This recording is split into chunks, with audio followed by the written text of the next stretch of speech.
Hey guys, my name is Hi, and I'm here to talk to you about obesity in the United States of America. Did you know that 58 million people currently living in the USA are overweight, 40 million are obese, and 3 million are morbidly obese? Obesity is the #2 cause of preventable death in the United States of America, which means that it can be fixed. We can improve ourselves, and we can improve the situation. I have a lot of family members and friends that are obese, so I can understand how hard it is to try to get back on the right track, but I hope that by the end of this speech, you'll see the big problem that obesity is causing, you'll see that the harm that it does to your body, and you'll see how to help prevent yourself from becoming obese. Obesity can and will have a negative effect in your life. It will affect your health, it will affect your relationships, your self-esteem, and it will probably cost a lot more money than you realize. Obesity has reached epidemic proportions. Let's talk statistics and break it down with some numbers. American obesity, okay?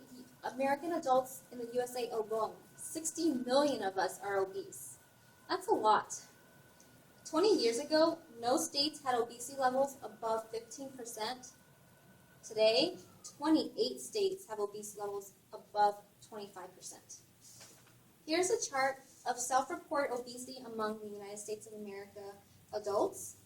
As you can see, there's a lot of yellow and orange. The yellow areas signify obesity, that states that have obesity populations of 25% or higher. The orange is going to signify states that have populations of obesity that is 30% or higher.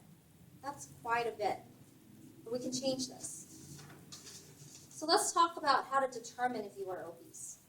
Obesity refers specifically to having a high proportion of body fat. Now, you can check your BMI, which is also known as your body mass index, to find out if you're obese or not. And if you're 30% or higher, you are obese.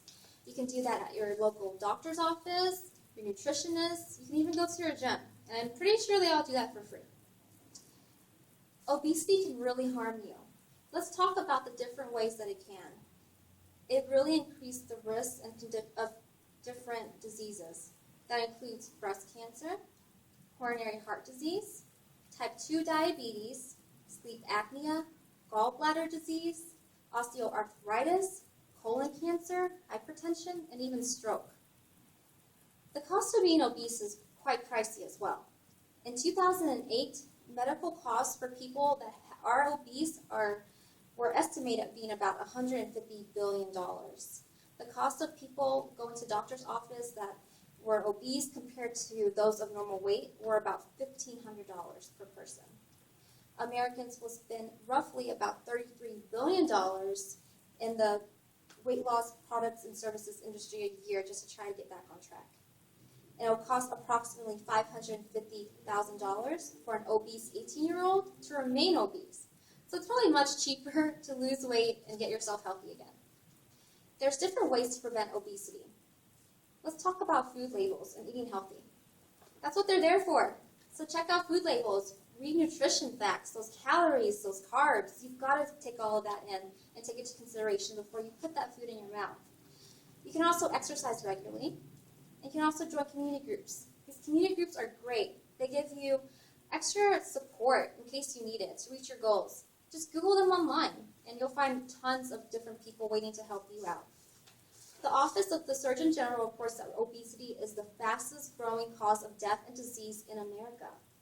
1 out of every 8 deaths is associated with an illness related to being overweight or obese. Now that I've read all these facts and told you all these statistics, I hope that you understand how important it is to stay healthy, how obesity can really affect your life, and the different ways that you can prevent it, because it's very important that you stay on track. And thank you so much for listening to my speech.